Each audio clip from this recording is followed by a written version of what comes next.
Welcome to Dragonfly Trading. I'm glad you made it by. My name is Carrie, and I'm a full-time trader and mentor in the crypto and Forex markets. Today's video is just going to be an update on Bitcoin. I hope everybody's having a wonderful weekend.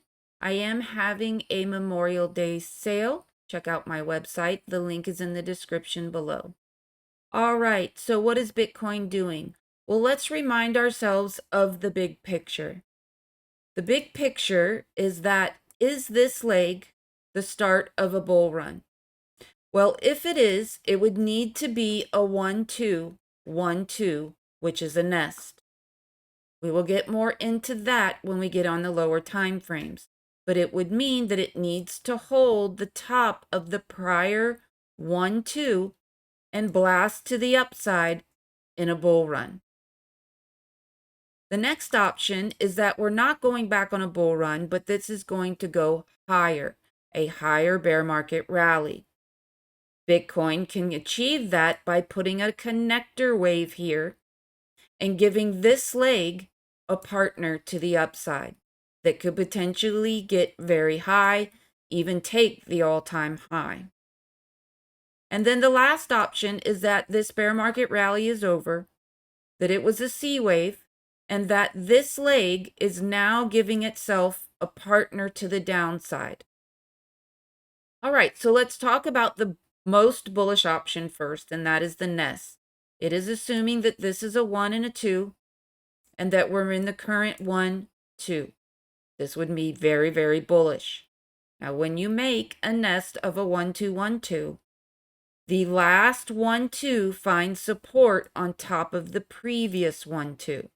Now, invalidation for this 1 and 2 is not until we break 19,500.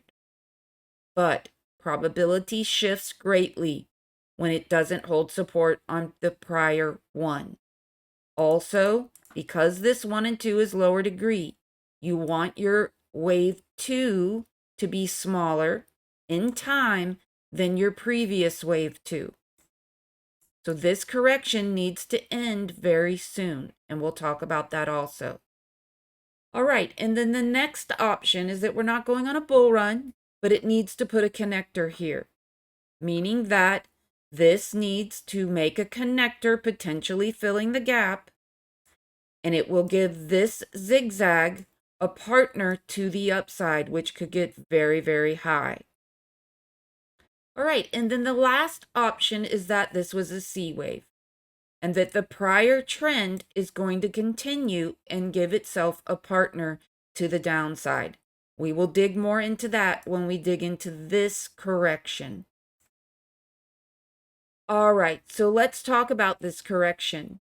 This middle section here, to me, looks like a connector wave that could potentially hit the top of the channel at the 618, then give this leg a potential partner complex to the downside, potentially filling the gap. That is option number 1. Option number 2 is that it's going to try to travel higher and get back up into this sideways zone. How would it do that? After it finishes this 3-wave move, it pulls back correctively and then gives it a partner to get back up into this sideways action. It will still need to give this leg a partner, but it would do it up in this upper section, and that would be extremely bullish. And then the last option is the bear option, and that is assuming that these waves were all 5-wave moves. 5 waves, 5 waves, and that this pullback is a wave 2. We have a nest of a 1, 2, 1, 2. Coming over the high, sitting at approximately 29,850 will invalidate the bearish option. So Bitcoin really either needs to get back up into this range or come down complex in a 3-wave move. What we don't want to see is it come and hit the 618 and then melt off and give us separation. That would be bad. All right, so short and sweet. Check out my website, and I will see you in the next one.